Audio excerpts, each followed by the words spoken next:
이거 마셔. 이까지 쓴 물 하나 못 삼켜서 무슨 내조를 한다고 유난이야. 어머님, 냄새가 너무 역해요. 욱, 욱. 만삭의 배를 움켜쥐고 헛구역질을 하는 며느리 수연의 입에 시어머니 옥자는 정체를 알 수 없는 검은 잿물을 억지로 들이붓고 있었습니다. 꿀렁거리는 목넘김과 함께 지독한 비린내가 수연의 식도를 타고 흘러내렸죠. 하지만 옆에서 지켜보던 남편 동일은 아내의 등을 두드려 주기는커녕 혀를 차며 발길질을 해댔습니다. 아, 재수없게 진짜. 네가 그러니까 내 로또가 빗나가지. 즉, 뱃속의 아기마저 공포에 질린 듯 요동치는 그 순간 수연은 깨달았습니다. 이곳은 집이 아니라 지옥이라는 것을. 그리고 내 아이를 지키기 위해선 내가 먼저 악마가 되어야 한다는 것을요. 탐욕에 눈이 멀어 며느리의 목숨을 담보로 구판을 벌인 가짜 무당 시어머니와 폐륜아 남편. 그들의 끔찍한 만행은 과연 어디까지일까요? 그리고 20년 전 잃어버린 딸을 찾기 위해 불도저를 끌고 나타난 밤의 황제 친정아버지의 살벌한 참교육. 지금부터 상상 그 이상의 핏빛 복수극이 시작됩니다. 과연 수연의 목덜미에 있는 붉은 점과 반쪽짜리 펜던트는 어떤 기적을 불러오게 될까요? 사연 시작하기 전에 구독을 꾹 눌러주세요. 오늘도 행복이 넘쳐나길 기원하겠습니다. 오늘의 사연 시작합니다. 서울 변두리의 재개발 구역, 다 쓰러져가는 낡은 기와집 대문 위에는 을씨년스러운 대나무 깃발 하나가 펄럭이고 있었습니다. 용한 점집이라는 간판은 색이 바래 글씨조차 희미했지만 그 안에서 풍겨 나오는 냄새는 코를 찌를 듯 선명했죠. 썩은 냄새와 비릿한 향 냄새, 그리고 무언가 타는 역한 냄새가 뒤섞인 그곳은 바로 수연의 시댁이었습니다. 이른 새벽부터 부엌에서는 팥죽 끓는 냄새가 진동했습니다. 좁디 좁은 부엌 한가운데 만삭의 몸을 이끌고 커다란 솥 앞에 서 있는 수연의 이마엔 식은땀이 비 오듯 흘러내리고 있었네요. 후, 후. 수연은 가쁜 숨을 몰아쉬며 나무 주걱을 저었습니다. 배가 남산만하게 불러 앞치마 끈조차 제대로 묶이지 않는 상태였지만 300인분의 팥죽을 쑤라는 시어머니의 명령을 거역할 수는 없었습니다.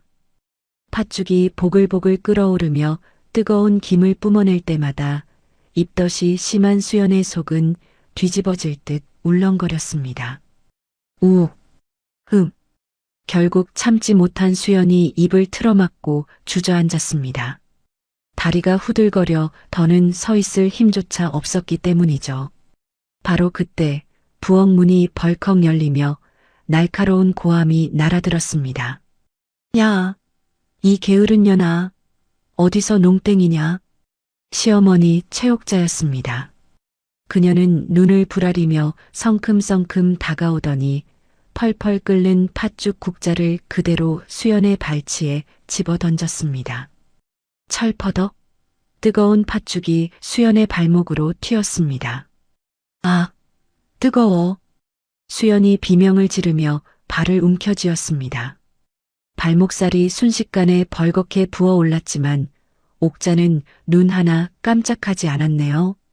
오히려 바닥에 떨어진 국자를 발로 차며 독서를 퍼부었습니다. 엄살 피우지 마. 남들 다 아는 임신 가지고 아주 상전 나셨네. 상전 나셨어. 빨리 안 일어나? 옥자는 수연의 머리채를 거칠게 잡아당겨 억지로 일으켜 세웠습니다. 그리고는 품에서 미리 준비한 듯한 대접 하나를 들이밀었죠. 그 안에는 정체를 알 수 없는 검은색 재가 둥둥 떠 있는 시커먼 물이 담겨 있었습니다. 냄새만 맡아도 구역질이 나는 그 물을 옥자는 수연의 입가에 들이댔습니다. 자, 마셔. 한 방울도 남기지 말고 다 마셔. 어머님, 이게 뭐예요? 냄새가 너무 역해요. 못 마시겠어요. 수연이 고개를 돌리며 거부하자 옥자의 손이 수연의 볼을 꽉 움켜쥐었습니다. 잔말 말고 마셔. 이게 다 내년 사주에 낀 남편 잡아먹을 살을 없애주는 부적물이야. 이걸 마셔야 우리 동일이 앞길이 트인다고. 우읍, 캑캑. 옥자는 억지로 수연의 입을 벌리고 잿물을 쏟아부었습니다. 비릿하고 쓴 물이 목구멍으로 넘어갈 때마다 수연은 숨이 막혀 캑캑거렸습니다. 눈물이 주르륵 흘러내렸지만 옥자는 그릇이 다 비워질 때까지 멈추지 않았습니다. 쯧쯧, 진작 마실 것이지. 싹 다 비웠냐? 옥자는 빈 그릇을 확인하고서야 수연을 놔주었습니다. 비릿한 미소를 지으며 부엌을 나가는 시어머니의 뒷모습을 보며 수연은 입술을 깨물었습니다. 거실로 나온 수연은 비틀거리며 소파 쪽으로 향했습니다. 소파에는 남편 동일이 러닝셔츠 차림으로 누워 TV를 보고 있었죠. 아내가 식은땀을 흘리며 다가오는데도 그는 눈길 한 번 주지 않고 리모컨 버튼만 꾹꾹 눌러댔습니다. 여보, 나 배가 너무 아파. 병원 좀. 수연이 동일의 옷자락을 잡으며 애원했습니다. 그러자 동일은 귀찮다는 듯 인상을 팍 쓰며 벌떡 일어났습니다. 아, 진짜. 너 때문에 재수 없어서 로또 번호가 하나 차이로 빗나갔잖아. 즉, 동일은 손에 들고 있던 리모컨을 수연을 향해 집어 던졌습니다. 다행히 빗나갔지만 이어진 그의 발길질은 피할 수 없었습니다. 퍽! 아! 동일의 발이 수연의 허벅지를 가격했습니다. 만삭의 임산부에게 발길질이라니 사람의 탈을 쓰고 할 짓이 아니었습니다.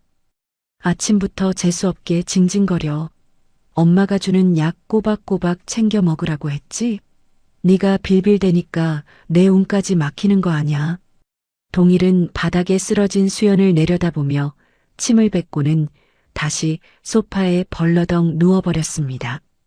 수연은 서러움에 북받쳐 소리 없이 눈물을 흘렸습니다. 이 남자는 결혼 전에 다정했던 그 사람이 아니었습니다. 도박에 미쳐 영혼까지 팔아먹은 악마였죠. 그때 현관문이 열리며 화려한 옷차림의 중년 여성이 들어왔습니다. 점집의 VIP 단골 손님 정 여사였습니다. 어머, 보살님, 저 왔어요. 정 여사의 목소리가 들리자 안방에 있던 옥자가 버선발로 뛰어나왔습니다.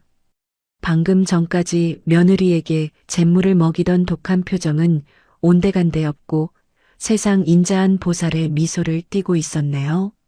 아이고, 정 여사님 오셨습니까? 어서 오세요, 어서 와.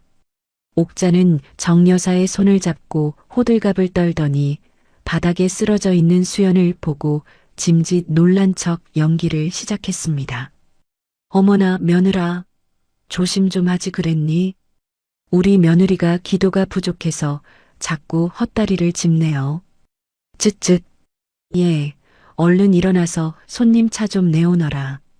옥자는 수연의 멍든 얼굴을 자신의 몸으로 슬쩍 가리며 정 여사를 방으로 이끌었습니다.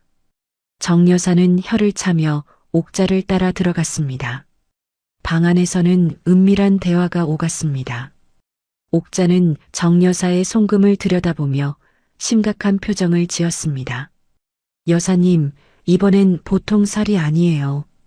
바깥 양반 바람기를 잡으려면 아주 큰 굿을 해야 합니다. 며느리가 밤새 쌀알 1만 개를 세며 치성을 드려야 해요. 한 3천만 원 정도면 조상님 노여움도 풀릴 겁니다. 정 여사는 주저없이 가방에서 두툼한 돈봉투를 꺼내 옥자에게 건넸습니다. 옥자의 눈이 탐욕스럽게 번들거렸죠. 굿이 끝나자마자 그 돈봉투가 어디로 갈지는 불 보듯 뻔했습니다. 잠시 후 옥자는 뒷마당으로 나가 도박판으로 향할 준비를 마친 동일에게 돈봉투를 찔러 넣어주었습니다. 그 모습을 부엌 창문 너머로 지켜보던 수연의 눈가가 파르르 떨렸습니다. 며느리의 고열을 짜내번 돈으로 도박을 하는 모자. 그들은 가족이 아니라 흡혈귀였습니다. 밤이 깊어지자 옥자는 수연을 신당 구석에 앉혀놓고 쌀알이 가득 담긴 가마니를 쏟아부었습니다. 자, 시작해라. 오늘 밤 안으로 쌀알 1만 개 정확히 세놔. 하나라도 틀리면 내 뱃속에 있는 귀신 씨앗부터 쳐낼 줄 알아라. 옥자는 으름장을 놓고 안방으로 들어갔습니다. 촛불 하나만 켜진 어두운 신당. 수연은 졸음과 싸우며 쌀알을 하나하나 세기 시작했죠. 새벽 3시가 넘어갈 무렵 인기척이 느껴져 수연은 화들짝 놀라 눈을 떴습니다. 옥자가 신당으로 들어와 제단 밑을 뒤적거리고 있었습니다.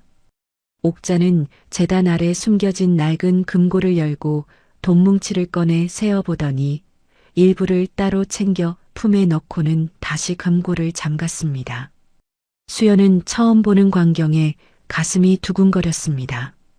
옥자가 나간 후 수연은 호기심과 두려움이 뒤섞인 손길로 제단 밑을 더듬거렸습니다. 차가운 금고의 감촉이 손끝에 닿았지만 번호를 알 리가 없어 황급히 제자리로 돌아왔습니다. 한편 그 시각 점집밖 어둠 속에서는 낯선 그림자가 움직이고 있었습니다. 검은 양복을 입은 건장한 사내 2명이 덤불 속에 몸을 숨긴 채 고성능 망원 렌즈가 달린 카메라로 점집 내부를 촬영하고 있었죠. 팀장님, 타깃이 보입니다. 신당 안에 앉아 있습니다. 카메라 렌즈가 줌인되면서 수연의 모습이 선명하게 잡혔습니다.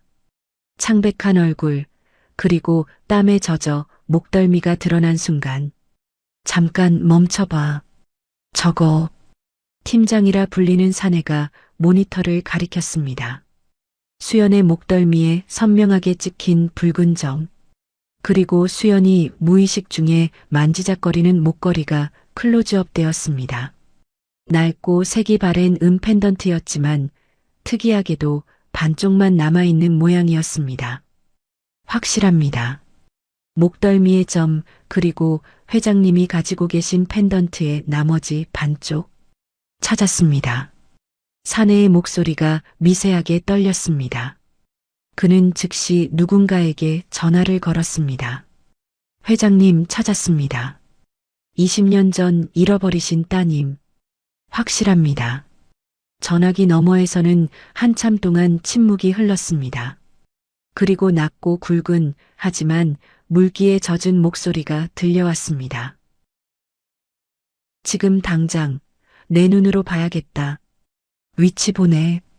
전화를 끄는 사내는 다시 망원경으로 수연을 지켜보았습니다.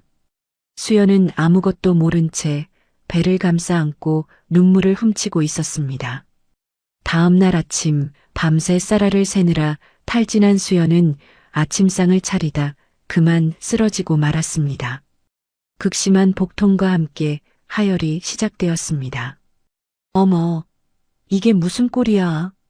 안방에서 나온 옥자가 피 묻은 바닥을 보며 비명을 질렀습니다. 걱정은커녕 짜증이 가득한 목소리였죠. 재수없게 아침부터 피 칠갑을 하고 난리야. 부정타게. 옥자는 혀를 차며 수연을 일으켜 세웠습니다. 하지만 병원으로 가는 게 아니었습니다. 그녀가 향한 곳은 동네 으슥한 골목에 있는 낡은 한약방이었습니다. 옥자는 한의사에게 은밀하게 눈짓을 하며 속삭였습니다. 원장님, 저번처럼 해줘요. 이번엔 아주 확실하게. 아이를 지우는 약으로. 수연은 정신이 혼미한 와중에도 그 말을 똑똑히 들었습니다. 아이를 지운다니. 시어머니의 입에서 나온 말이라고는 믿을 수 없는 끔찍한 소리였습니다. 공포에 질린 수연의 눈동자가 흔들리기 시작했습니다. 한약방에서 돌아온 그날 저녁, 집안에는 무거운 정적만이 감돌고 있었습니다. 옥자는 수연을 안방에 밀어넣고 문을 걸어 잠갔습니다. 방바닥에 쓰러진 수연은 배를 감싸 쥐고 가쁜 숨을 몰아쉬었죠. 문 너머 거실에서는 옥자와 동일이 소곤거리는 소리가 들려왔습니다. 야, 동일아. 너 이리 좀 와봐라. 큰일 났다. 아, 또 왜요? 나 지금 나가봐야 해. 김씨 아저씨가 판 벌렸다고 연락 왔단 말이야. 동일은 짝다리를 짚고 서서 짜증을 부렸습니다. 옥자는 주위를 두리번거리더니 아들의 귀에 대고 은밀하게 속삭였습니다. 이 녀석아, 도박이 문제냐? 내 마누라 뱃속에 있는 것 때문에 다 틀어지게 생겼어. 네, 그게 무슨 소리예요? 내가 쟤 처음 들어올 때 앵마기 부적 쓴다고 인감증명서 받아낸 거 기억나지? 그걸로 내가 몰래 사망보험을 들어놨다. 수령인이 나랑 너로 되어 있는데 그게 무려 10억이야. 10억. 허? 10억이요? 동일의 눈이 튀어나올 듯 커졌습니다. 10억이라는 소리에 도박빚 걱정이 순식간에 사라지는 듯 했죠. 옥자는 혀를 차며 말을 이었습니다. 그래. 사고사로 죽으면 10억이 나오는데 애를 낳으면 그게 복잡해져. 상속인이 뭐니 해서 애한테 돈이 갈 수도 있단 말이다. 그러니 저걸 어쩌면 좋냐? 방 안에서 문에 귀를 대고 있던 수연은 자신의 귀를 의심했습니다. 사망보험금 10억? 시어머니가 자신을 며느리가 아니라 걸어다니는 돈주머니로 보고 있었다는 사실에 온몸의 피가 차갑게 식어내렸습니다. 그런데 이어지는 남편 동일의 대답은 더 충격적이었습니다. 엄마, 그럼 방법은 하나네. 동일의 목소리에서 섬뜩한 살기가 느껴졌습니다. 굿하다가 실수로 죽은 걸로 위장하자. 엄마가 귀신 쫓는다고 막 날뛰다가 제가 발작해서 넘어져 죽었다고 하면 경찰도 별 수 없잖아. 무당집에서 그런 일 흔하다며. 오냐, 내 새끼 역시 똑똑하구나. 그렇지 않아도 오늘 한약방에서 떼는 약을 지어오긴 했는데 그걸로는 부족해. 아주 확실하게 보내버려야지. 으윽. 수연은 입을 틀어막았지만 새어나오는 공포의 신음은 막을 수 없었습니다. 그 소리를 귀신같이 들은 동일이 문을 벌컥 열어젖혔습니다. 인연이, 너 다 들었어? 아, 여보, 살려줘. 살려줘요. 동일은 짐승처럼 달려들어 수연의 머리채를 휘어잡았습니다. 수연이 발버둥 쳤지만 건장한 남자의 힘을 당해낼 수는 없었죠. 동일은 수연을 거실 바닥으로 질질 끌고 나왔습니다. 이 쥐새끼 같은 년이 어디서 엿들어? 그래, 다 들었으면 곱게 죽어줄 것이지. 어디서 살려달라고 지랄이야. 동일은 살기등등한 눈으로 수연의 배를 걷어차려는 신용을 했습니다. 하지마. 제발 아기는 안 돼.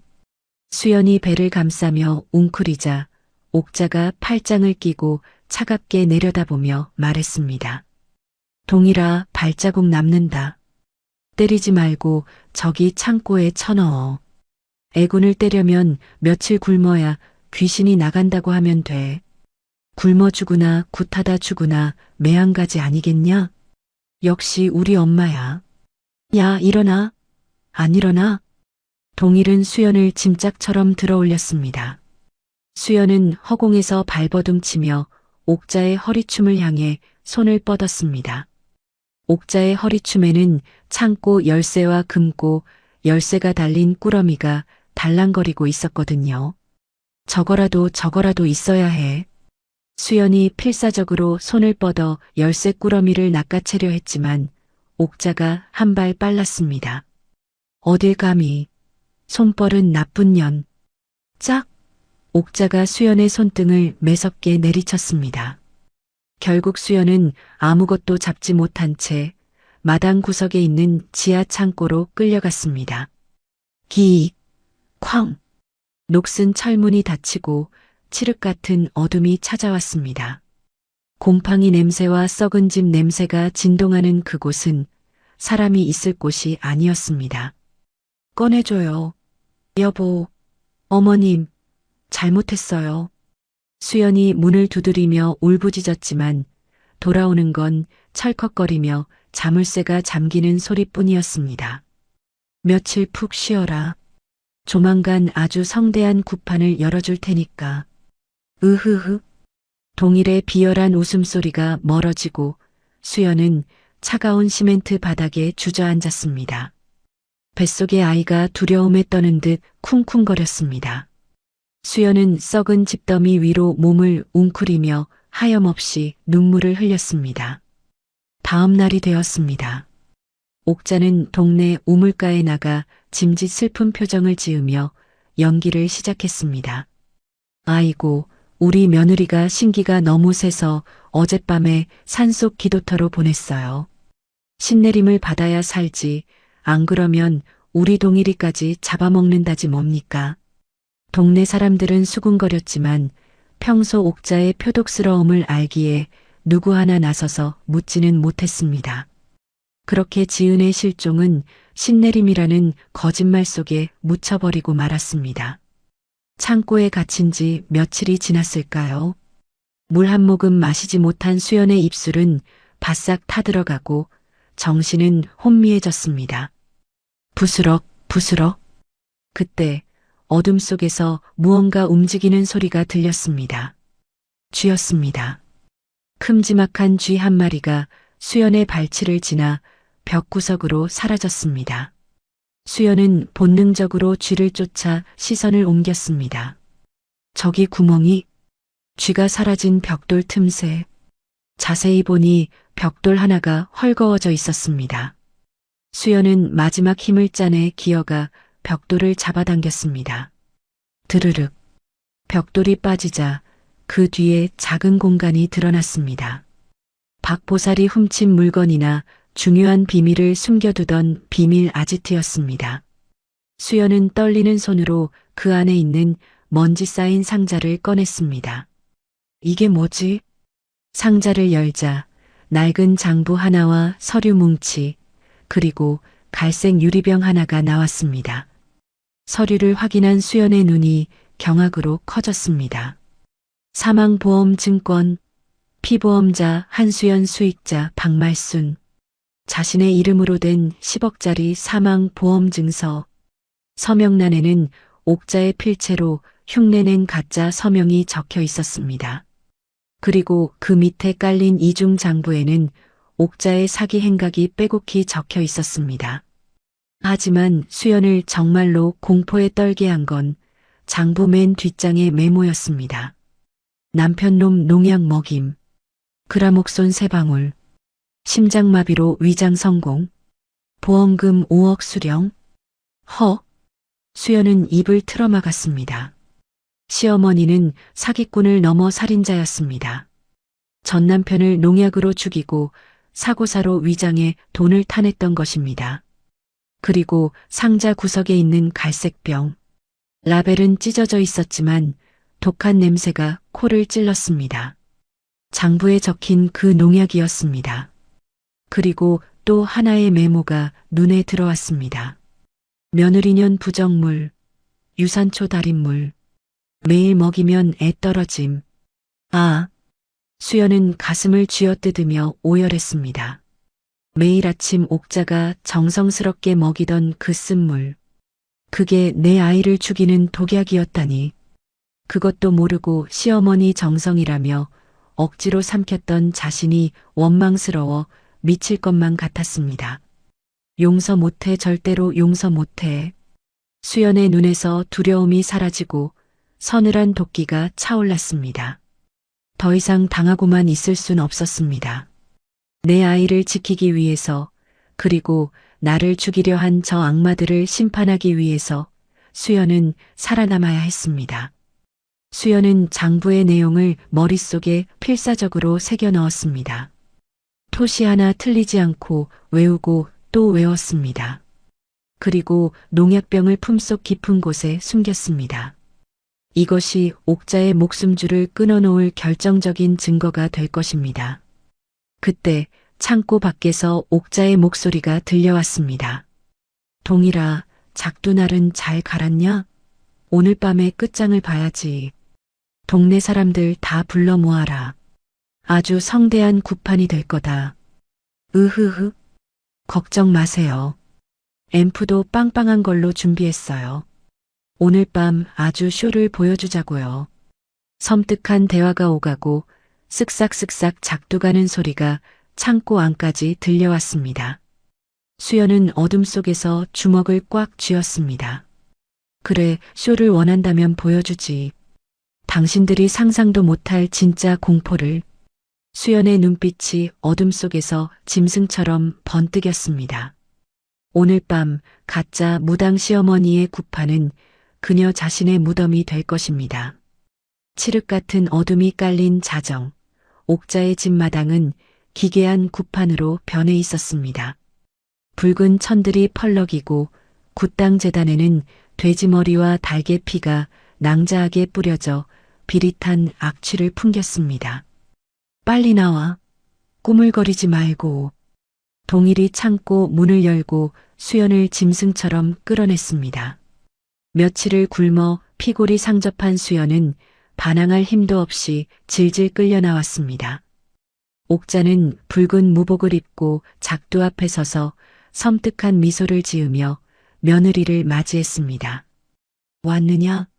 내 몸에 붙은 애군을 떼어내 줄 테니 고마운 줄 알아라. 그들은 수연을 굿당 재단 위에 눕히고 붉은 밧줄로 꽁꽁 묶었습니다.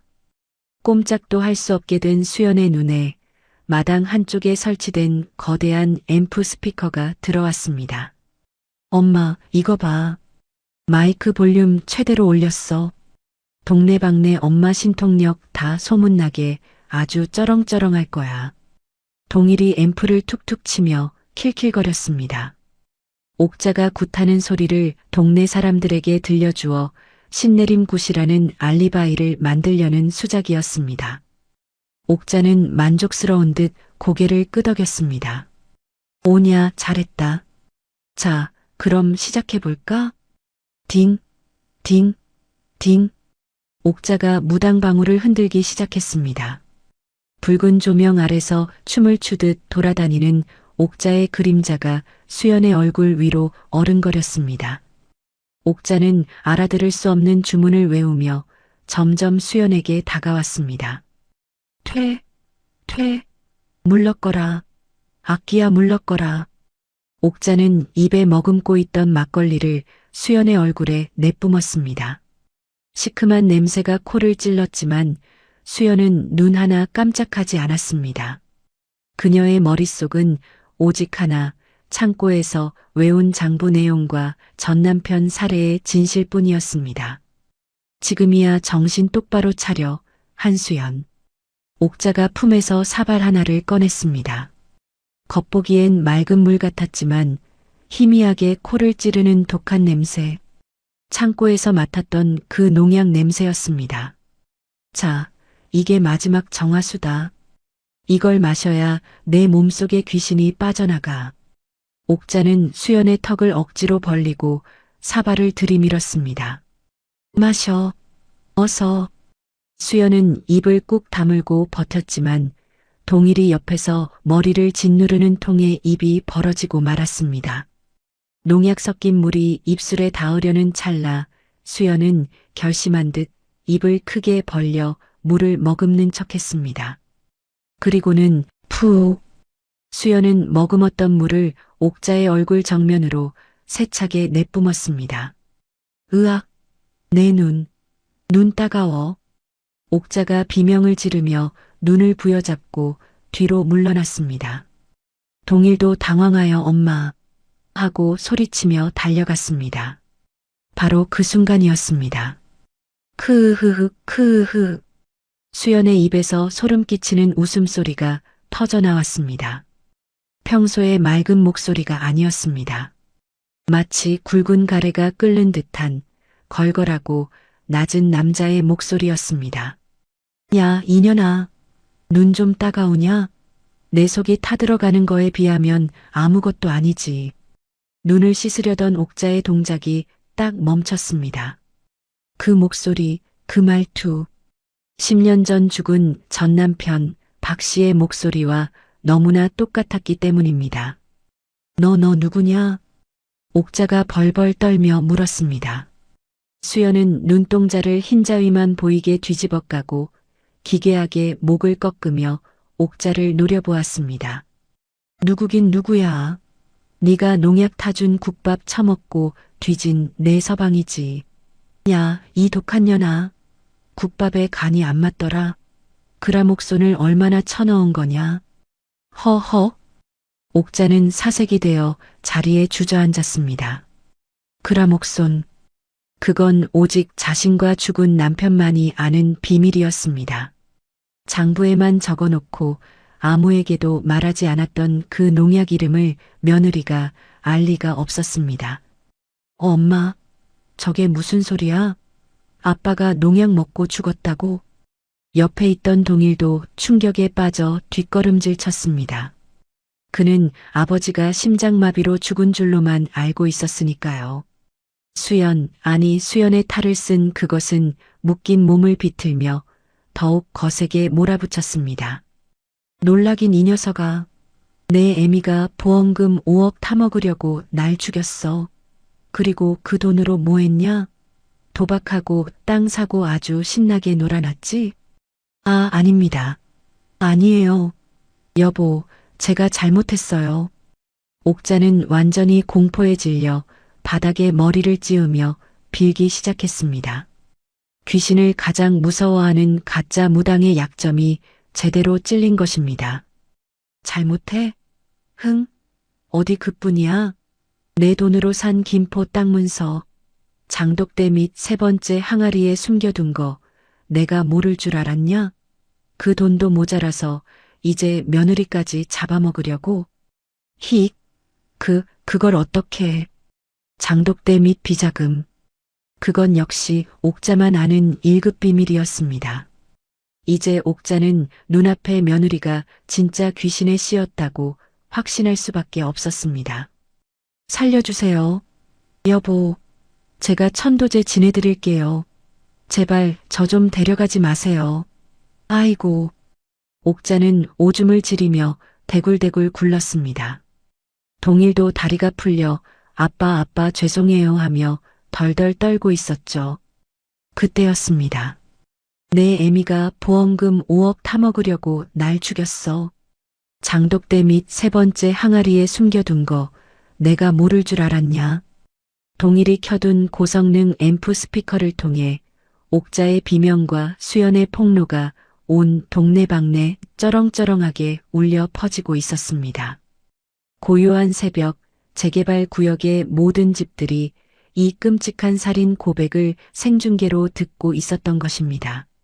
하지만 공포에 미쳐버린 옥자와 동일은 자신들의 목소리가 온 세상에 퍼지고 있다는 사실조차 까맣게 모르고 있었습니다.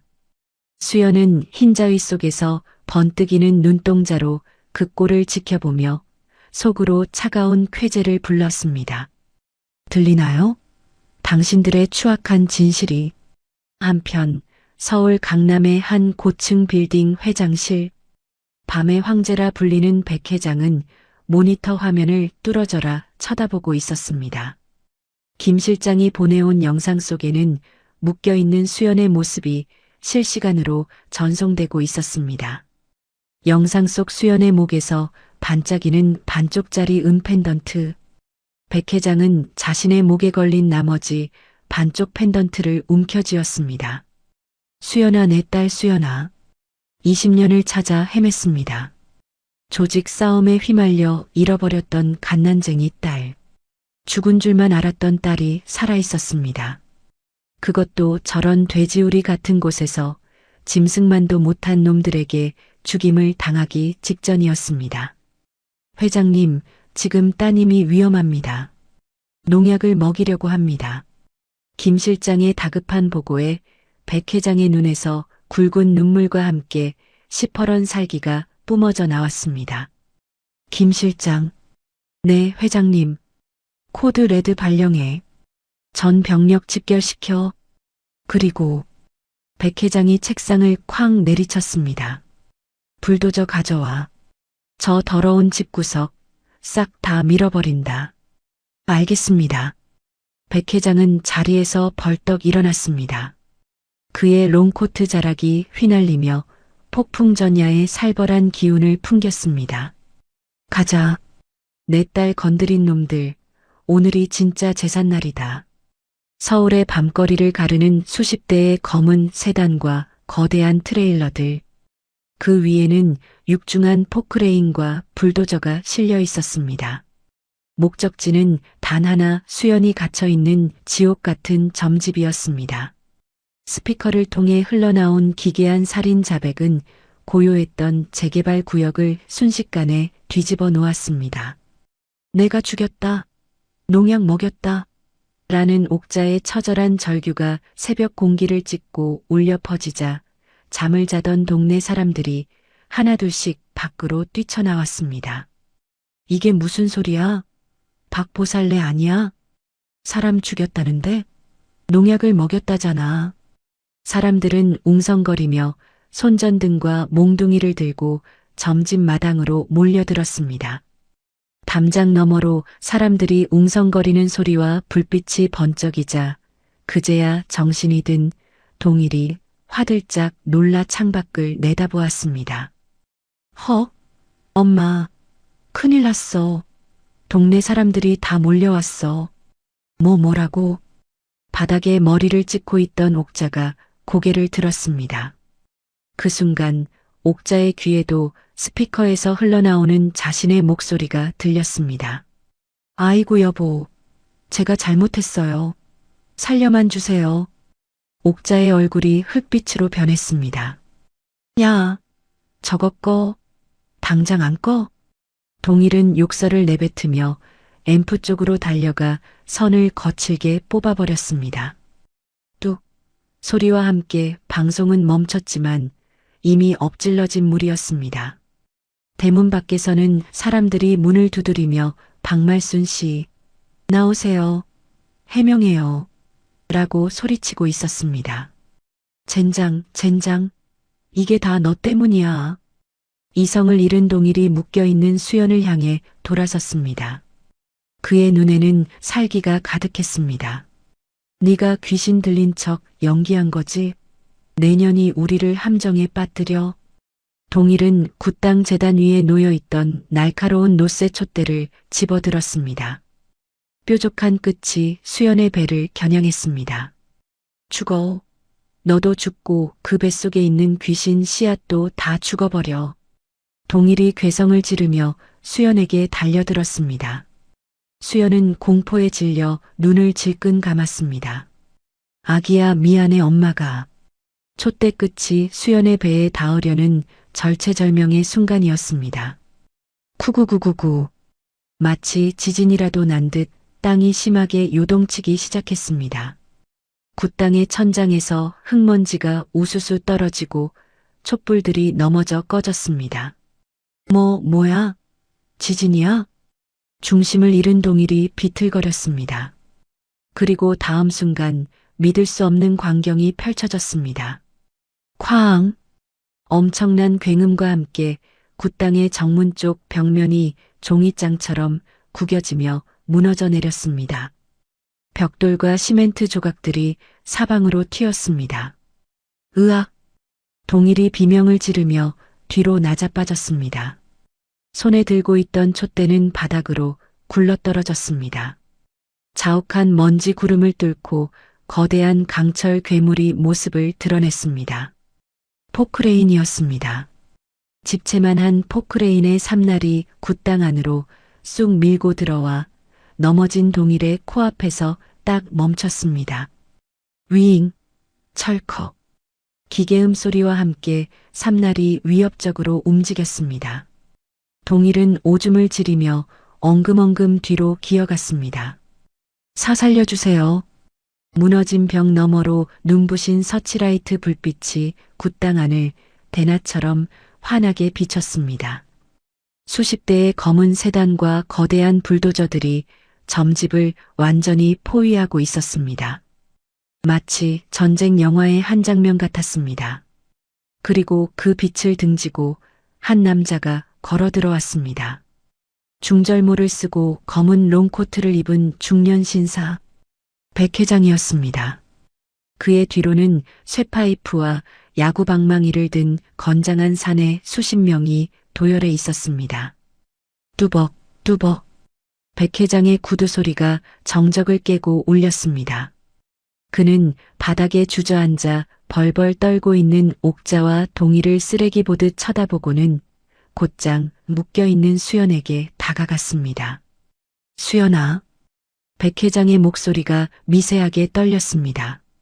그는 떨리는 손으로 품에서 작은 칼을 꺼내 수연을 묶은 밧줄을 끊어냈습니다.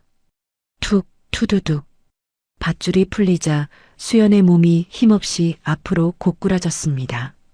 백 회장은 재빨리 딸을 받아 안았습니다. 피골이 상접한 얼굴, 멍든 팔다리, 그리고 부푼 배. 딸의 처참한 몰골을 확인한 백 회장의 눈에서 굵은 눈물이 뚝뚝 떨어졌습니다. 늦게 와서 미안하다. 내 딸아 못난 아비가 너무 늦었어.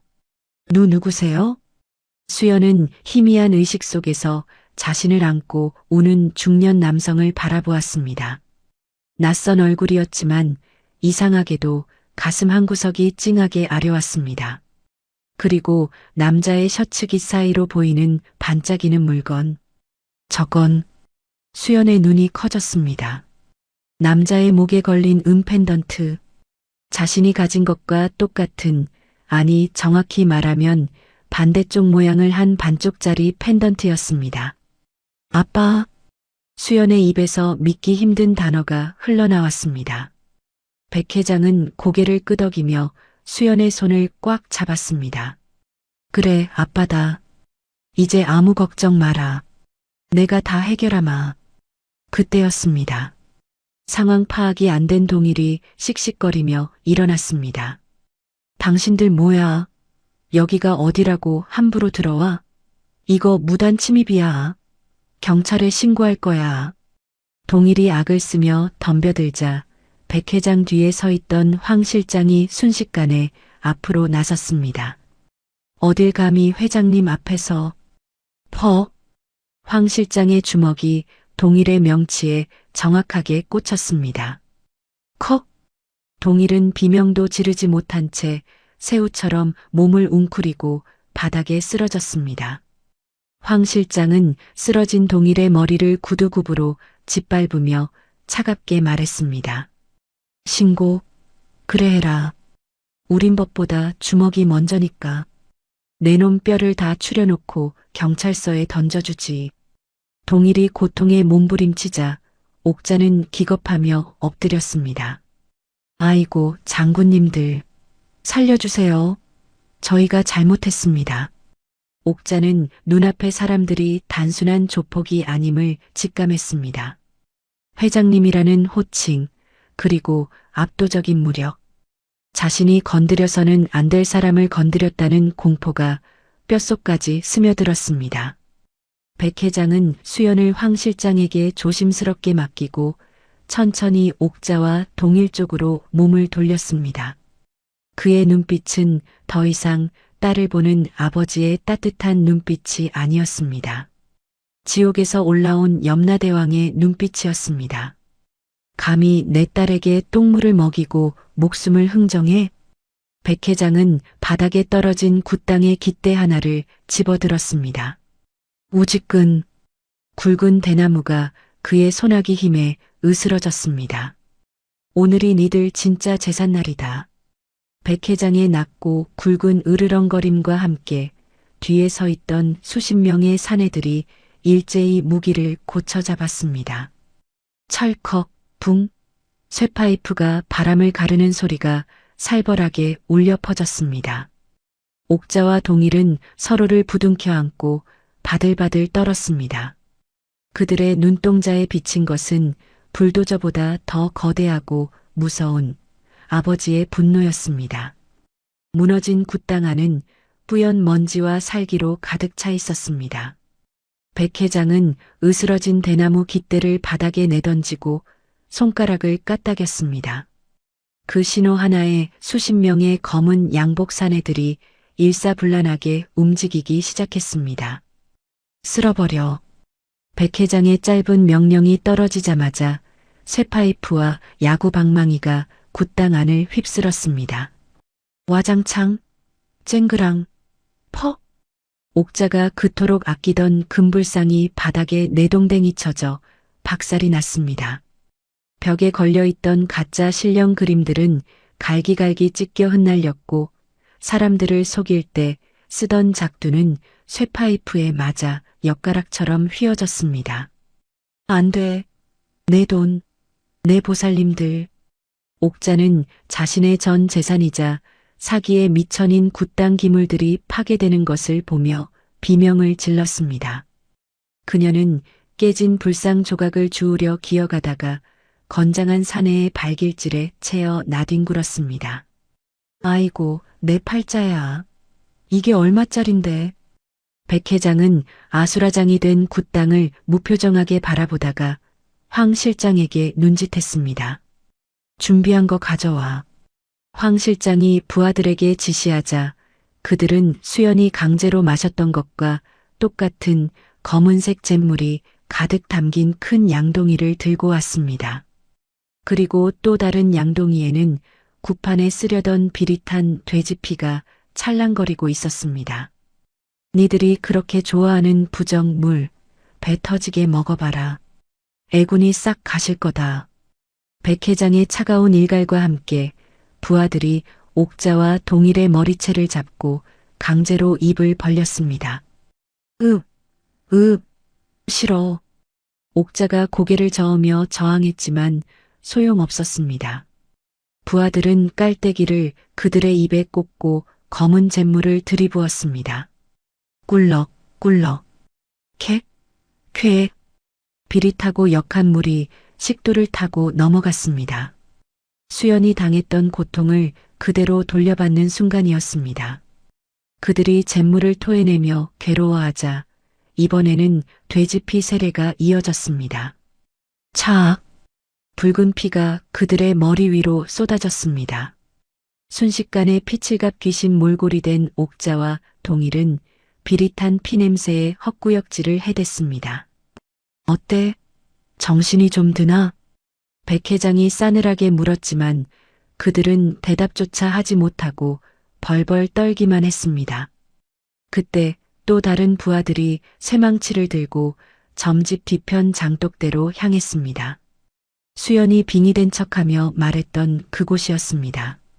세 번째 항아리 깨, 쨍그랑, 와장창. 둔탁한 소리와 함께 큼지막한 장독 항아리가 산산조각 났습니다. 그리고 그 안에서 쏟아져 나온 것은 된장이나 고추장이 아니었습니다. 후두둑.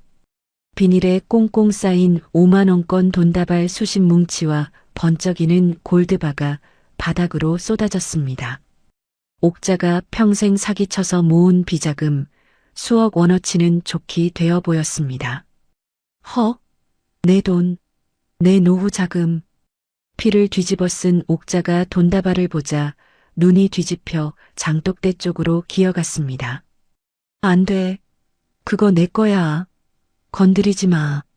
하지만 백 회장은 가차없이 구두발로 돈다발을 짓밟았습니다. 더러운 돈이군.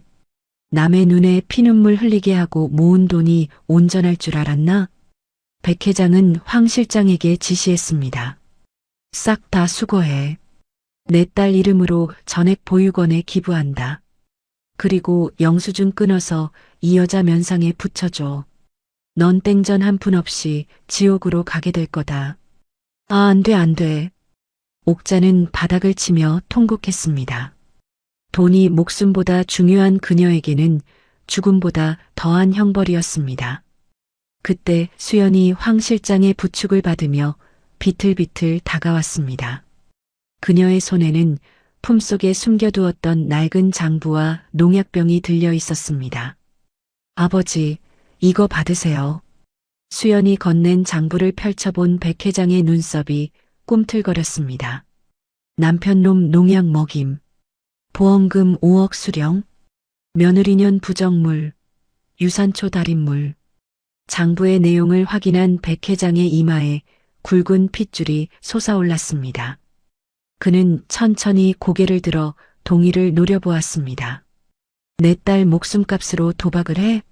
그리고 제 아비를 죽인 애미를 도와 마누라까지 죽이려 들어? 백 회장은 바닥에 떨어져 있던 쇠파이프를 집어들었습니다.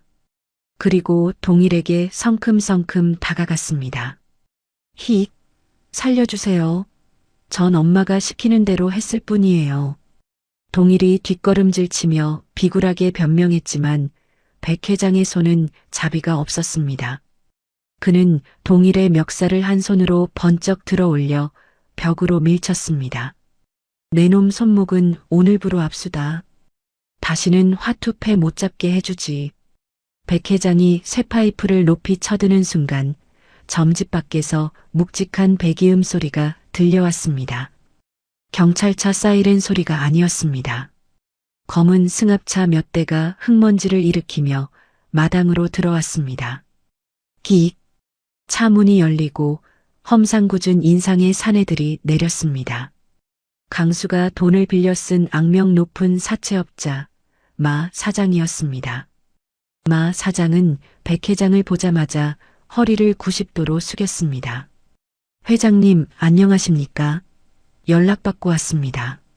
백 회장은 들고 있던 쇠파이프를 내리고 멱살 잡은 동이를 마 사장 발치에 툭 던졌습니다.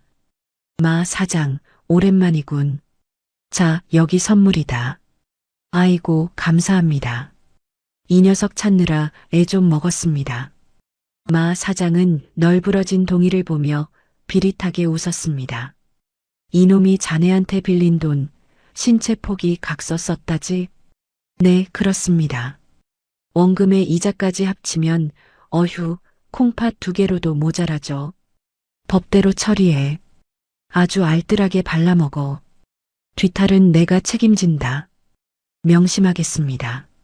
마 사장은 손짓했고 부하들이 달려들어 동일의 팔다리를 붙잡아 질질 끌고 갔습니다. 으악, 싫어. 엄마, 살려줘. 여보, 나 좀 도와줘. 동일이 발버둥 치며 울부짖었습니다.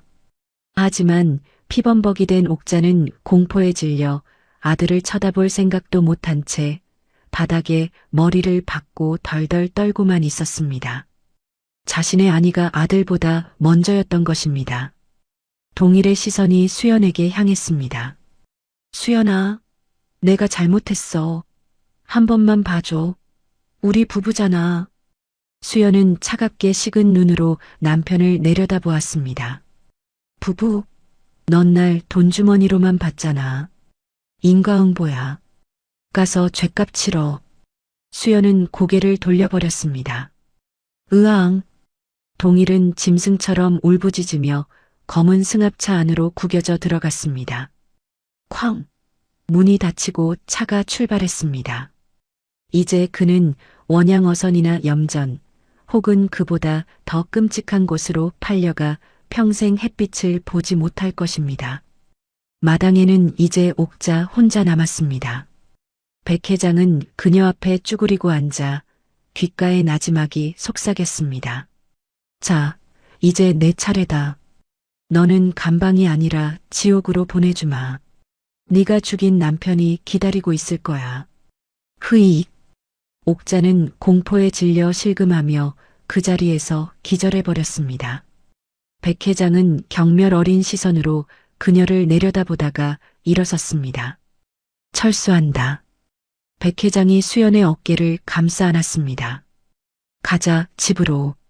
수연은 아버지의 따뜻한 온기에 기대어 지옥 같았던 점집을 뒤로하고 발걸음을 옮겼습니다. 동트기 전에 새벽 하늘이 붉게 물들고 있었습니다. 피의 복수가 끝나고 새로운 태양이 떠오르고 있었습니다.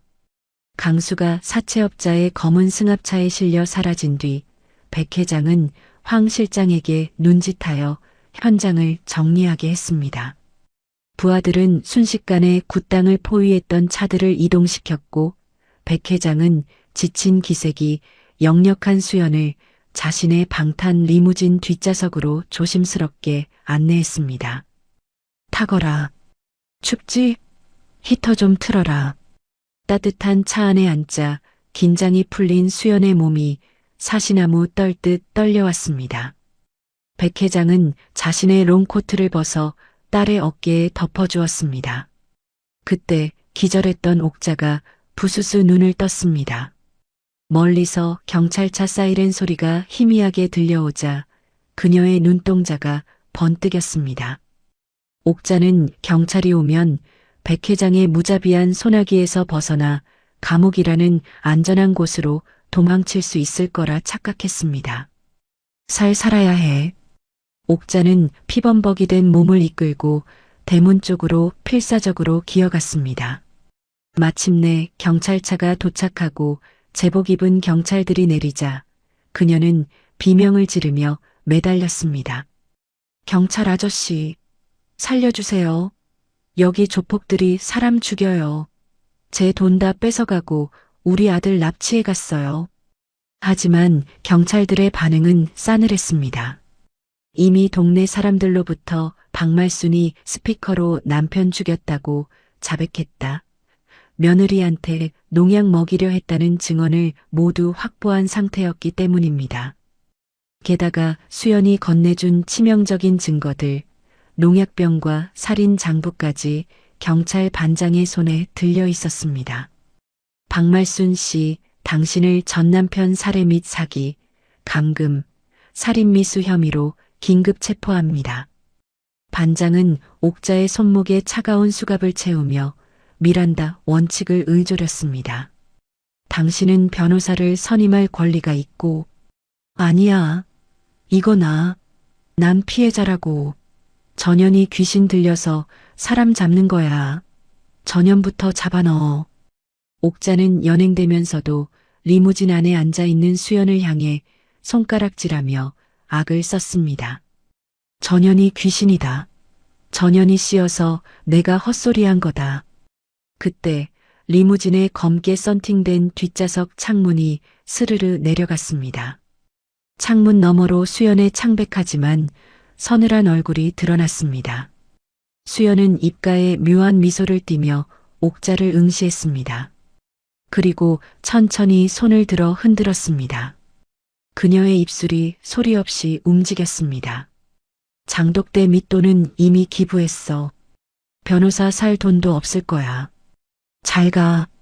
옥자는 수연의 입모양을 읽고 그제야 자신이 완전히 빈털터리가 되었다는 사실을 깨달았습니다. 평생을 바쳐 모은 돈, 자신을 지켜줄 유일한 방패막이가 사라진 것입니다. 으악, 내 돈 내놔. 옥자는 충격을 이기지 못하고 거품을 물며 발작을 일으켰습니다. 경찰들은 발버둥 치는 그녀를 짐짝처럼 경찰차 뒷좌석에 구겨 넣었습니다. 옥자의 처절한 비명소리가 점점 멀어지며 경찰차는 어둠 속으로 사라졌습니다. 리무진 창문이 다시 올라가고 차는 조용히 출발했습니다. 차 안에는 무거운 침묵이 흘렀습니다. 백 회장은 떨리는 손으로 양복 안주머니에서 낡은 서류 봉투 하나를 꺼내 수연에게 건넸습니다. 이거 받아보거라. 수연이 봉투를 열자 그 안에는 20년 전 자신이 실종될 당시 입고 있었던 베네쩌고리 사진과 방금 전 확인한 유전자 검사 결과지가 들어 있었습니다. 친자관계 성립 99.99%. 미안하다. 널 잃어버리고 단 하루도 발 뻗고 잔 적이 없어. 내 엄마도 널 찾다 병으로 먼저 갔는데 내가 너무 늦었구나. 천하의 백 회장이 어린아이처럼 울먹였습니다. 수연은 그동안 겪었던 서름과 그리움이 한꺼번에 터져나와 아버지의 품에 안겨 오열했습니다. 아빠, 흐흑 아빠. 그래, 내 새끼. 이제 다 끝났다. 아빠가 다 막아줄게. 백 회장은 곧바로 수연을 자신의 계열사가 운영하는 최고급 산부인과 VIP 병동으로 데려갔습니다. 대한민국 최고의 의료진이 대기하고 있었습니다. 제 딸입니다. 머리카락 하나라도 상하지 않게 최선을 다해 주십시오. 의사들은 뱃속의 태아와 수연의 건강 상태를 정밀하게 체크했습니다. 다행히 아이는 건강했고 수연도 영양실조 외에는 큰 이상이 없었습니다. 수연은 푹신한 병실 침대에 누워 안도의 숨을 내쉬었습니다. 한편 며칠 뒤 구치소에 수감된 옥자의 상황은 처참했습니다. 변호사를 선임할 돈이 없어 국선 변호사조차 구하기 힘든 상황이었습니다. 좁디 좁은 독방에 갇힌 그녀는 매일 밤 공포에 시달렸습니다. 저리 가란 말이야. 그녀는 허공을 향해 손을 휘저으며 비명을 질렀습니다. 벽을 긁고 머리를 찍기도 했습니다. 여보, 내가 잘못했어. 농약 안 줄게. 제발 나타나지 마. 죄책감이 만들어낸 환영인지 아니면 정말 원기가 붙은 것인지 그녀는 죽은 전 남편의 귀신이 보인다며 미쳐가고 있었습니다. 교도관들조차 저 여자 진짜 돌았다며 혀를 내두를 정도였습니다. 그리고 사채업자들에게 끌려갔던 강수. 그는 눈을 떠보니 망망대해 위를 떠다니는 낡은 원양어선 갑판 위였습니다. 일어나, 이 새끼야. 밥값 해야지. 감시자가 채찍을 휘둘렀습니다. 아, 제발 집에 보내주세요. 집? 여기가 내 집이다. 넌 50억 빚 다 갚을 때까지 여기서 못 나가. 아니, 죽어서도 못 나가지. 강수는 탈출도 불가능한 바다 위에서 평생 갚아도 못 갚을 빚의 굴레에 묶여 노예 생활을 시작했습니다. 그가 어머니와 짜고 아내를 죽이려 했던 그 바다 위에서 이제는 자신이 죽지 못해 사는 신세가 된 것입니다. 병원에서 퇴원한 수연은 백 회장의 본가인 성북동 대저택으로 들어갔습니다. 으리으리한 정원과 대리석 바닥 그리고 수많은 하인들이 도열해 그녀를 맞이했습니다. 어서 오십시오, 아가씨. 아, 안녕하세요. 수연은 어색했지만 생전 처음 느껴보는 따뜻한 환대와 안락함에 가슴이 벅차올랐습니다. 며칠 전까지만 해도 쥐가 나오는 창고에서 썩은 집더미를 깔고 잤는데 이제는 최고급 실크 이불이 깔린 침대에서 잠들 수 있게 되었습니다. 그날 밤 수연은 창밖으로 보이는 아름다운 정원의 야경을 바라보며 생각에 잠겼습니다. 이제 정말 끝난 걸까? 지옥 같았던 점집의 기억이 아직도 꿈만 같았습니다. 그때 방문이 조용히 열리고 백 회장이 들어왔습니다. 그는 잠든 척 눈을 감고 있는 딸의 이불을 덮어주었습니다. 잘 자라, 내 딸. 백 회장은 수연의 머리맡 협탁에 무언가를 조심스럽게 올려두고 나갔습니다. 수연이 눈을 뜨고 확인해 보니 그것은 자신이 잃어버렸던 나머지 반쪽 은 펜던트였습니다. 두 개의 펜던트를 하나로 합치자 완벽한 하트 모양이 만들어졌습니다. 수연은 펜던트를 가슴에 품고 미소 지었습니다. 이제 더 이상 누군가의 눈치를 보지 않아도 되는 진정한 가족과 함께하는 새로운 삶이 시작된 것입니다. 매서웠던 겨울바람이 지나가고 어느덧 세상은 따스한 봄 기운으로 가득 찼습니다. 성북동 대저택의 정원에도 형형색색의 꽃들이 만발했습니다. 그리고 그 꽃들보다 더 귀한 생명이 세상의 빛을 보았습니다. 으앙, 으앙. 우렁찬 울음소리가 VIP 분만실을 가득 채웠습니다. 수연은 건강한 아들을 출산했습니다. 탯줄을 직접 자른 백 회장은 갓 태어난 손자를 품에 안고 감격의 눈물을 펑펑 쏟았습니다. 천하의 밤의 황제가 손자 앞에서는 그저 마음 여린 할아버지가 된 것입니다. 아이고, 내 새끼. 이 녀석 목청 큰 것 좀 봐라. 장군감이다, 장군감. 백 회장은 꼬물거리는 아기의 손을 조심스럽게 만지며 선언했습니다. 이 아이는 내 제국을 물려받을 황태자다. 이름은 백건으로 하겠다. 세상을 굳건하게 세우라는 뜻이지. 백 회장은 그 자리에서 변호사를 불러 건우의 이름으로 거액의 신탁 기금과 백산 건설의 알짜배기 리조트 지분을 증여했습니다.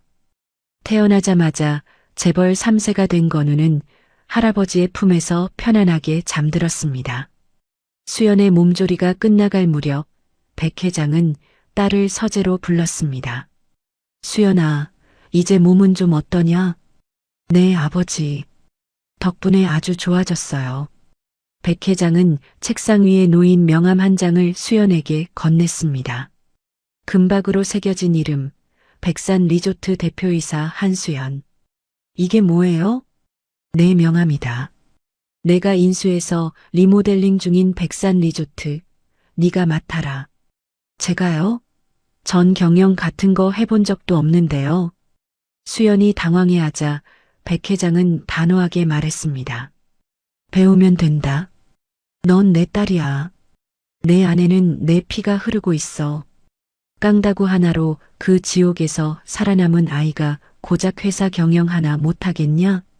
백 회장은 수연의 손을 꼭 잡으며 덧붙였습니다. 이제 누구한테도 고개 숙이지 말고 여왕처럼 살아라. 아빠가 뒤에서 다 받쳐줄 테니까.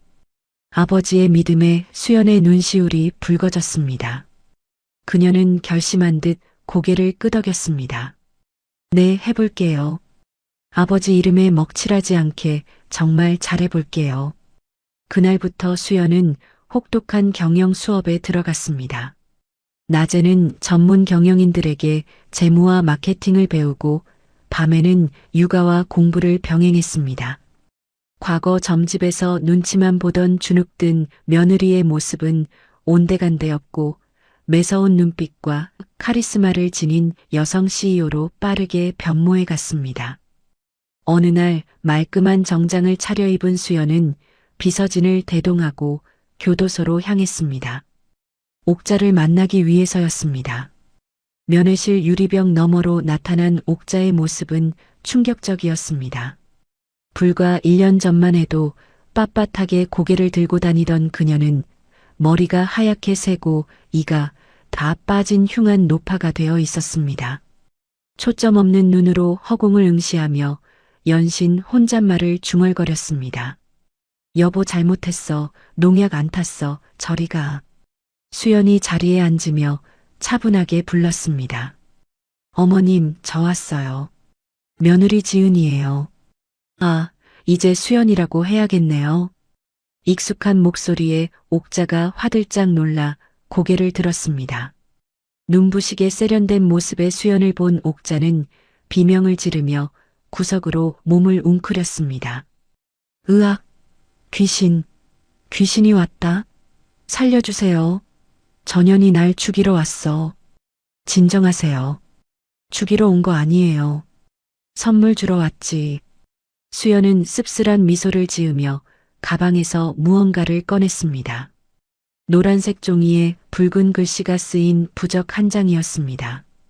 그녀는 부적을 유리벽에 척 붙였습니다. 이거 어머님이 제일 좋아하시던 거잖아요. 잡기 쫓는 부적. 옥자는 부적을 보자 홀린 듯 다가와 유리벽을 긁어댔습니다. 부적 내 부적 돈 내놔. 수연은 차갑게 웃으며 말했습니다. 돈은 없어요. 대신 이 부적 보면서 마음의 평화나 찾으세요. 여기서 평생 귀신이랑 잘 지내보시고요. 아, 나갈 생각은 꿈도 꾸지 마세요. 제가 아주 유능한 변호사들을 써서 형량을 꽉꽉 채워놨거든요. 으앙. 옥자는 절망감에 짐승처럼 울부짖었습니다. 교도관들이 달려와 발버둥 치는 그녀를 끌고 갔습니다. 질질 끌려가는 옥자의 처참한 뒷모습을 보며 수연은 비로소 마음속에 남아있던 마지막 응어리가 녹아내리는 것을 느꼈습니다. 면회실을 나온 수연은 교도소 정문 앞에서 기다리던 백 회장과 함께 리무진에 올랐습니다. 잘 다녀왔냐? 네, 아버지. 이제 정말 다 끝난 것 같아요.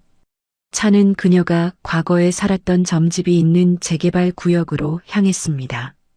흉물스럽던 점집과 굿땅은 백 회장의 지시로 흔적도 없이 철거되었습니다. 대신 그 자리에는 세련된 디자인의 신축 건물이 올라가고 있었습니다.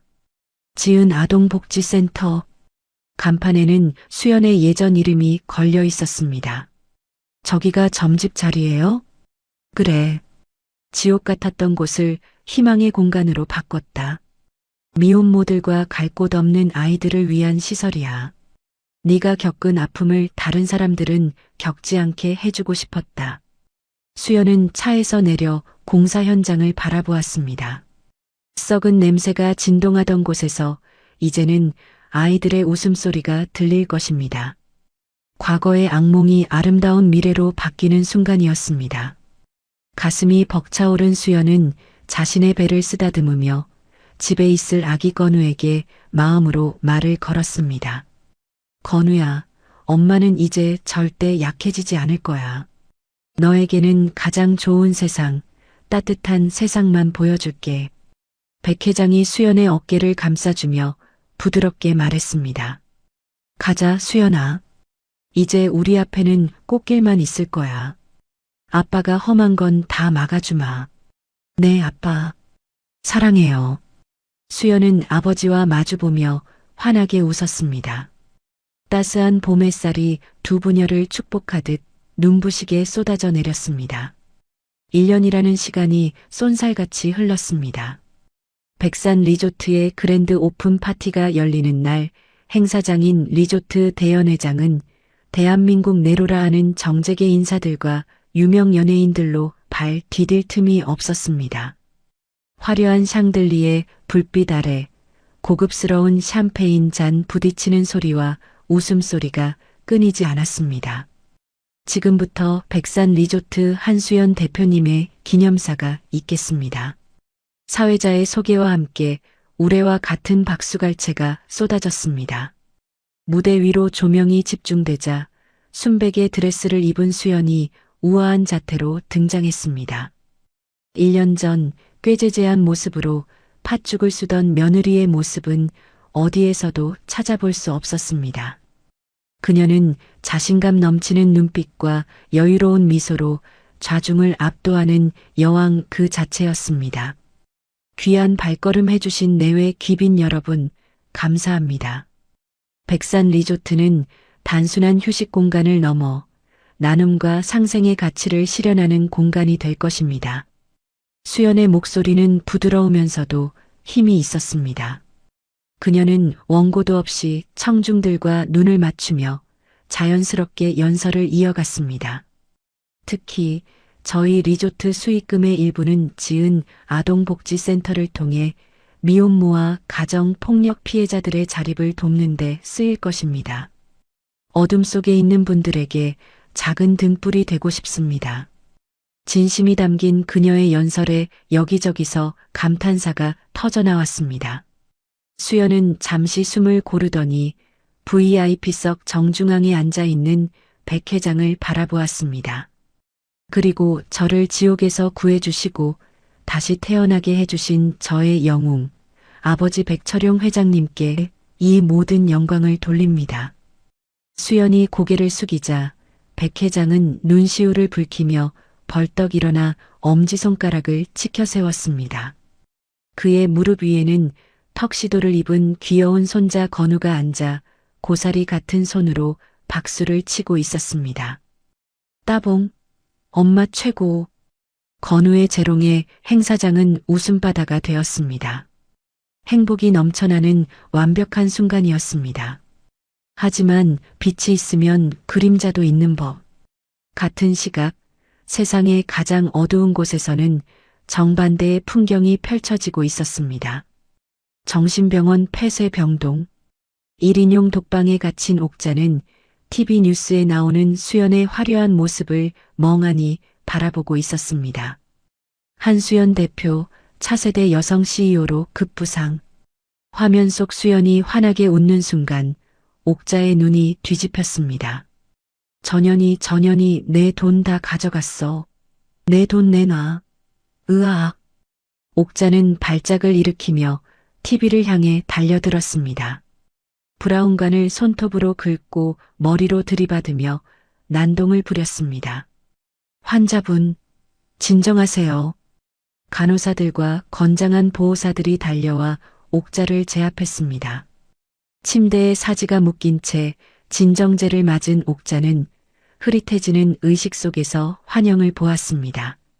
화려한 드레스를 입은 수연이 자신을 내려다보며 비웃고 있었습니다. 잘 자요, 어머님. 영원히. 옥자는 공포와 후회의 눈물을 흘리며 깊은 잠속으로 빠져들었습니다. 다시는 깨어나고 싶지 않은 악몽이었습니다. 그리고 머나먼 남쪽 바다, 외딴 섬의 염전. 따가운 햇볕 아래서 소금 가마니를 나르던 강수는 다리를 절뚝거리고 있었습니다. 원양어선에서 탈출하다 다리가 부러졌지만 치료는커녕 노예처럼 팔려와 더 혹독한 노동에 시달리고 있었던 것입니다. 빨리빨리 안 움직여. 밥값 안 할 거야? 감시자의 채찍이 강수의 등짝을 후려쳤습니다. 아! 강수가 비명을 지르며 쓰러진 곳에는 바람에 날려온 찢어진 신문 조각 하나가 떨어져 있었습니다. 흙탕물에 젖은 신문지에는 백산 리조트 한수연 대표 성황리에 오픈이라는 헤드라인과 함께 행복해 보이는 수연의 사진이 실려 있었습니다. 수연아. 강수는 떨리는 손으로 신문 조각을 집어들었습니다. 자신이 그토록 무시하고 때렸던 아내가 지금은 감히 쳐다볼 수도 없는 높은 곳에서 빛나고 있었습니다. 내가 미쳤지, 내가 돌았었지, 으흐흑. 강수는 소금밭에 얼굴을 묻고 피눈물을 흘리며 통곡했습니다. 하지만 후회는 아무리 빨라도 늦은 법. 감시자의 채찍질이 다시금 그의 등에 장렬했고 그는 비명을 지르며 다시 무거운 소금 가마니를 져야만 했습니다. 파티가 무르익을 무렵 수연은 잠시 밖으로 나왔습니다. 리조트 최상층에 위치한 펜트하우스 전용 헬기장. 시원한 밤바람이 그녀의 드레스 자락을 흩날렸습니다. 발 아래로는 화려한 도심의 야경이 보석처럼 반짝이고 있었습니다. 수연은 잠든 건우를 품에 안고 밤하늘을 올려다보았습니다. 아빠 나왔어. 그때 백 회장이 다가와 수연의 어깨에 재킷을 걸쳐 주었습니다. 춥다. 감기 들라. 아빠 나 지금 꿈꾸는 거 아니지? 너무 행복해서 깨면 다시 그 창고일까봐 무서워. 수연이 불안한 듯 묻자 백 회장은 딸을 따뜻하게 안아주었습니다. 꿈 아니다. 이게 내 현실이고 네가 누려야 할 진짜 삶이야. 넌 충분히 자격 있어. 지은아, 아니 수연아. 행복하냐? 네, 아빠. 더할 나위 없이요. 그리고 이제 제가 아빠 지켜드릴게요. 우리 건우랑 함께. 수연은 씩씩하게 대답하며 활짝 웃었습니다. 두두두두. 거대한 프로펠러 소리와 함께 백 회장의 전용 헬기가 착륙했습니다. 가자. 집으로. 수연은 백 회장의 손을 잡고 헬기에 올랐습니다. 헬기가 서서히 이륙하자 발 아래 세상이 점점 작아졌습니다. 수연은 창밖을 내려다보며 마음속으로 작별 인사를 건넸습니다. 안녕, 가짜 무당 시어머니. 안녕, 찌질했던 전 남편. 그리고 안녕, 지옥 같았던 내 과거야. 수연의 독백은 헬기 소리에 묻혀 밤하늘로 흩어졌습니다. 헬기는 보름달이 뜬 밤하늘을 가로질러 날아갔습니다. 헬기 안에서 잠든 건우를 바라보는 수연과 백 회장의 얼굴에는 평온함만이 가득했습니다. 악인은 지옥으로 떨어지고 선한 사람은 복을 받는다는 인과응보. 그 당연하지만 어려운 진리가 완성되는 순간이었습니다. 수연은 건우의 볼에 입을 맞추며 다짐했습니다. 이 아이에게만큼은 그리고 자신에게 찾아온 이 기적 같은 행복만큼은 절대 놓치지 않겠다고. 밤하늘의 별들이 그녀의 새로운 시작을 축복하듯 반짝였습니다. 파란만장했던 한 여인의 복수극은 그렇게 완벽한 해피엔딩으로 막을 내렸습니다. 오늘의 사연 어떻게 들으셨나요? 며느리를 돈주머니로 알고 목숨까지 위협했던 가짜 무당 시어머니와 폐륜 남편. 결국 그들이 팠던 함정에 본인들이 빠져 비참한 최후를 맞이했네요. 뿌린 대로 거둔다는 말, 정말 무섭도록 정확하지 않나요? 반면에 지옥 같은 고통 속에서도 아이를 지키려 했던 수연 씨는 친아버지를 만나 여왕처럼 살게 되었으니 이보다 더 통쾌한 결말은 없을 것 같습니다. 여러분도 지금 힘든 일이 있으시더라도 수연 씨처럼 희망을 놓지 않으셨으면 좋겠습니다. 언젠가는 반드시 쨍하고 해 뜰 날이 올 테니까요. 오늘 사연이 마음에 드셨다면 잘 들었다. 사이다다라고 댓글 하나만 남겨주세요. 여러분의 댓글이 제게는 정말 큰 힘이 된답니다. 지금까지 긴 이야기 들어주셔서 감사합니다. 저는 더 재미있고 감동적인 사연으로 다시 찾아뵙겠습니다. 안녕히 계세요.